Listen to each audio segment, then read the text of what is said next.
Sometimes, the people closest to you aren't your protectors, they're your executioners. And sometimes, love itself is what saves you. Clara was only 12 when her life turned upside down. One rainy night, as her parents drove home from a weekend retreat, a sudden blowout sent their car careening off the road. Her father died on impact. Her mother, Emily, was left in a coma, breathing but never waking. Clara didn't fully understand what coma meant back then. She only knew her mother was gone, yet still here, hooked up to tubes in a cold hospital room. After the funeral, Clara moved in with her Uncle Daniel, her father's only brother, and his elegant, soft-spoken wife, Marie. At first, Marie was everything Clara needed: a gentle voice at night, warm meals, and quiet words of comfort. She even brushed Clara's hair before bed, whispering, "Your mother would be so proud of you." For a while, it felt like love. It felt like family. What Clara didn't know was that before his death, her late grandfather, a stern, self-made businessman, had signed a will. It left nearly his entire fortune to Clara alone. The only catch: Clara wouldn't have access until her 21st birthday.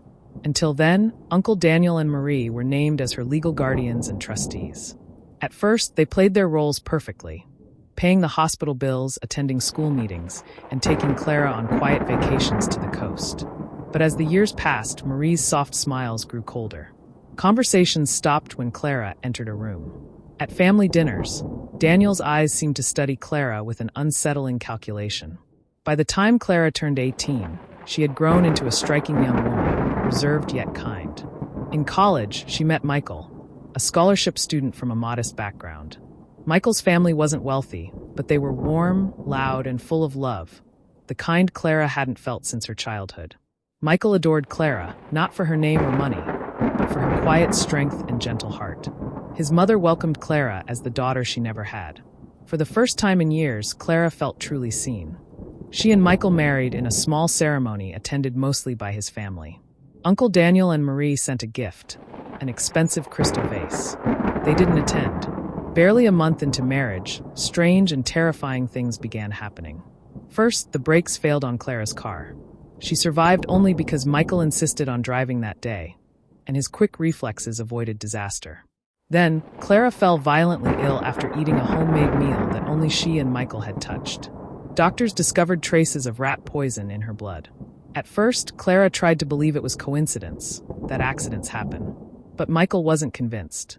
He urged her to be careful, to question everything. Still, Clara didn't want to suspect family. After all, Daniel and Marie had raised her, hadn't they? One evening, Clara came home early to Michael pacing the living room. In his hand was an envelope torn open. Inside were photocopies of emails between Uncle Daniel and Marie.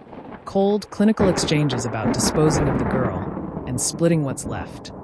Michael had gone to the lawyer's office, suspecting something. There, he learned about the will Clara never knew existed, the millions waiting for her at 21. The horror sunk in slowly. Her uncle and Marie had raised her not out of love, but as a living vault for wealth they couldn't legally touch, unless she died.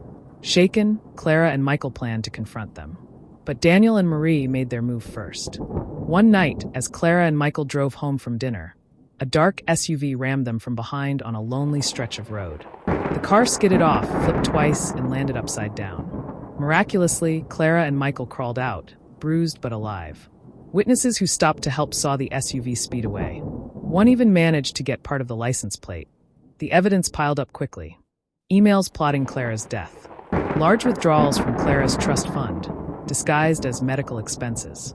Forensic evidence linking Marie to the poisoned meal.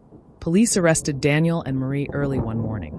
Neighbors watched in shock as the couple, once admired for taking in an orphaned girl, were led away in handcuffs. In court, the story captured headlines.